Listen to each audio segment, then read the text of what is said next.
Mga ka-diskarte chicks, aminin mo, may mga lalaki talaga nakikita natin na mapapaisip ka, anong meron sa lalaking ito? Hindi naman siya yung pinakagwapong lalaki sa lugar. Hindi rin siya yung may pinakamahal na kotse. Hindi rin siya yung pinakamaingay o pinakapapansin. Pero bakit parang may kakaibang dating? Bakit parang kapag nagsalita siya, nakikinig ang mga tao? Bakit kapag nandyan siya, parang napapansin siya ng babae?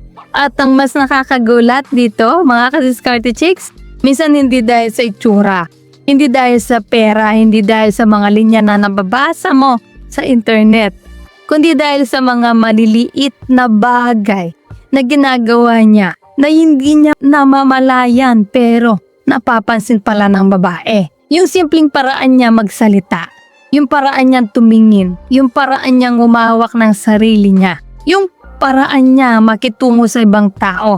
At iyan ang pag-uusapan natin ngayon dahil minsan, mga ka-diskarte chicks, ang tunay na attraction hindi nagsisimula sa ginagawa mong malaki. Nagsisimula ito sa maliliit na bagay na nagbibigay ng kakaibang pakiramdam sa babae. Pero bago tayo magsimula, i-comment mo muna kung taga saan ka nanonood ngayon. Gusto kong malaman kung gaano nakalawak ang ating Diskarte Chicks community. At kung gusto mo pa ng ganitong klaseng usapan tungkol sa psychology, attraction at relasyon, like mo na rin ang videos at subscribe para hindi ka mahuli sa mga susunod nating diskarte. So, ready ka na ba? Tara, simulan na natin. So, number 1, yung lalaking hindi pilit magpakapansin. Mga ka-diskarte chicks, ito yung unang bagay na madalas hindi naiintindihan ng maraming lalaki. Akala nila para mapansin ng babae, kailangan lagi silang gumagawa ng paraan. Kailangan lagi silang nagme-message, kailangan lagi silang magpatawa, kailangan lagi silang ipakita na interesado sila. Pero minsan kabaligtaran pala. May kakaibang attraction sa lalaking komportable kahit hindi siya ang center of attention. Yung tipong pumapasok siya sa isang lugar, hindi siya naghahanap kung sino ang mapapahanga niya. Hindi siya nag-a-adjust para lang magustuhan. Relax lang siya. At alam nyo mga ka-diskarte chicks, psychology-wise, mas nagiging interesting ang isang tao kapag nakikita nating hindi siya desperado sa validation. Kasi ang utak ng tao natural na nag-curious. Mapapaisip ang babae, ba't parang ang kalmado niya? Ba't parang hindi niya kailangan ng approval ng ibang tao? Anong meron sa kanya? At doon nagsisimula ang curiosity. Hindi ibig sabihin nito na maging suplado ka o wag pansinin ng babae. Hindi ganon. Ang ibig sabihin lang magkaroon ka ng sariling mundo, magkaroon ka ng confidence na hindi nakadepende sa kung sino ang pumapansin sa'yo. So number 2, yung marunong makinig, hindi puro sarili ang pinag-uusapan. Mga ka-diskarte chicks, ito isa sa pinaka-underrated na katangian na lalaki.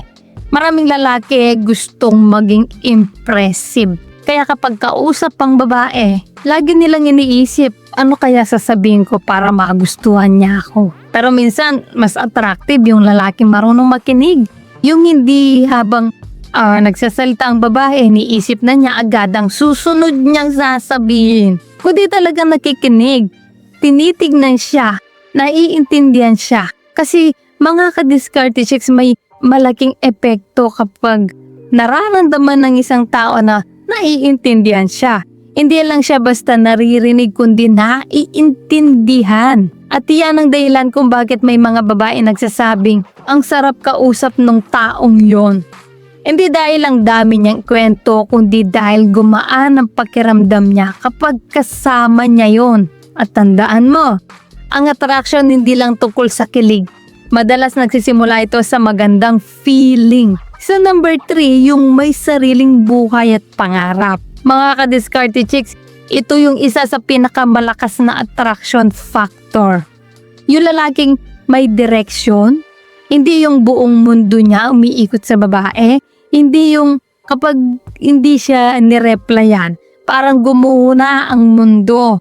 Kundi yung lalaki na may ginagawa, may goals, may pangarap, may gusto nga marating. Bakit? Kasi ang isang taong may purpose, may sariling energy, may sariling kwento at yan ang nakaka-curious. Kapag nakita ng babae na may passion ka sa buhay, mapapaisip siya. So, ano kaya ang ginagawa niya kapag wala ako? Ano kaya ang pangarap niya? Ano kaya gusto niyang maabot? At yung curiosity na yan, isa sa mga bagay na nagpapatuloy ng interes. Kaya mga ka-discarte chicks, huwag mong gawing buong pagkatao mo ang paghahanap ng partner. Ayusin mo rin ang sarili mo. Dahil ang lalaking may sariling direksyon, mas nagiging interesting kasama. Mga ka-discarte chicks, tanong ko sa inyo, ano sa tingin nyo ang mas malakas maka-attract? A. Gwapo pero walang confidence? O B. Hindi sobrang gwapo pero mataas ang confidence? Comment nga sa baba, confidence. Kung naniniwala kayo na mas mahalaga ang dating kaysa puro itsura lang. So number 4, yung kalmado sa mga sitwasyon.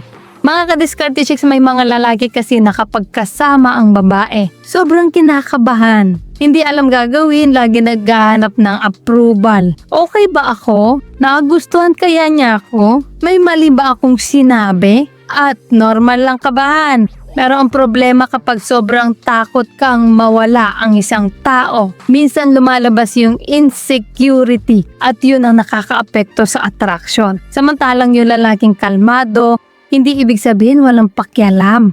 Ang ibig sabihin may emotional control siya. Kapag may problema, hindi agad sumasabog. Kapag may hindi pagkakaintindihan, marunong makipag-usap. At psychologically, nakakaramdam ng safety ang tao kapag kasama ang isang emotionally stable na tao. So number 5, yung may malinis na confidence.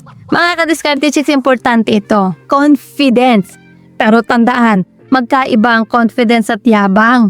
Ang yabang, gusto kong ipakita na mas mataas ako sa iba. Ang confidence, komportable ako kung sino ako. Ang confidence ng lalaki, hindi kailangan sabihin na magaling siya. Makikita yon sa kilos niya, sa paraan niya na magsalita, sa paraan niya na humarap sa tao, sa paraan niya tanggapin ang sarili niya. At minsan yung simpleng lalaking hindi trying hard, yun pa, yung may pinakamalakas na dating. So number 6, yung marunong magbigay ng space. Mga ka-discarte chicks, ito medyo controversial. Pero maraming lalaki hindi naiintindihan nito.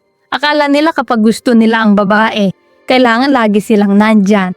Lagi mag-message, lagi mag-update, pero minsan kailangan din ng space. Hindi dahil ayaw mo sa kanya, kundi dahil may sarili ka ring buhay. Kapag may sariling mundo ka, hindi nawawala ang mystery. At ang mystery, nagbibigay ng dahilan para maging curious ang isang tao. So number 7, yung respetado ang sarili at ang ibang tao. Mga ka-discarte chicks, ito ang pinaka-importante. Kasi kahit gaano kakagaling magsalita, kung wala kang respeto at mawawala rin lahat, ang lalaking marunong rumespeto sa babae, sa pamilya, sa ibang tao, may ibang klase ng dating. Kasi pinapakita nito ang karakter. At tandaan mo, ang tunay na attraction hindi lang nangyayari sa unang tingin. Mas lumalalim yan kapag nakita ng tao kung sino ka talaga. Mga ka-discarte chicks, kaya kung mapapansin mo, yung mga bagay na pinag-uusapan natin ngayon, hindi tungkol sa pagiging perfect, hindi tungkol sa pagpapanggap, hindi tungkol sa pagiging ibang tao, kundi tungkol sa pagbuo ng sarili. Dahil ang attraction madalas nanggagaling sa combination ng confidence, emotional control, purpose, respect, at magandang energy. Kaya may mga lalaking hindi naman modelong itsura, pero bakit may dating? Dahil may presence, may karakter, may kumpiyansa. Mga ka-discarte chicks, tandaan mo ito. Hindi mo kailangang habulin ang atensyon ng lahat. Mas magandang maging lalaking may sariling halaga, ayusin mong sarili mo, palakasin mo ang mindset mo, magkaroon ka ng pangarap, matutong kontrolin ang emosyon dahil kapag naging mas magandang version ka ng sarili mo, hindi mo kailangang pilitin ng ibang tao na mapansin ka. Makikita nila yon At tandaan, ang lalaking may diskarte, hindi yung laging naghahabol. Siya yung lalaking may sariling direksyon at dahil doon, nagiging interesting siya sa mata ng iba. Kung may natutunan ka sa video na ito, mga kadiskarte chicks, comment mo. Sarili muna, bago attraction. Like, share at subscribe. Siyempre, pindutin na rin ang notification bell.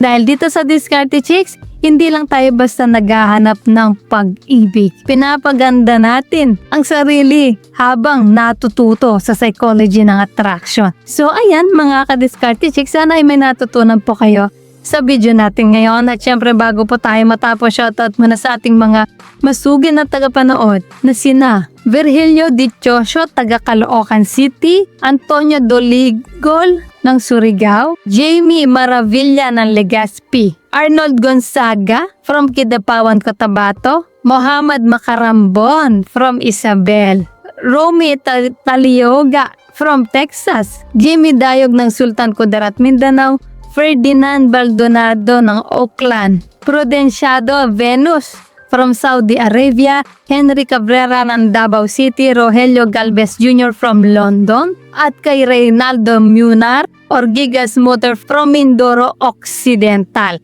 Guys, maraming salamat po sa support at panonood.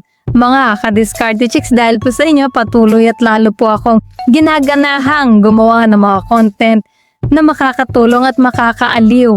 At para naman po sa mga hindi pa na siya shoutout, gusto mo ma-shoutout sa next video, i-comment lang ang hashtag ka-Diskarte Chicks at sabihin ko ng topic ang gusto mong pag-usapan natin next. Kung nagustuhan mo ang video na ito, ay huwag kalimutang mag-like, mag-subscribe at i-share ito.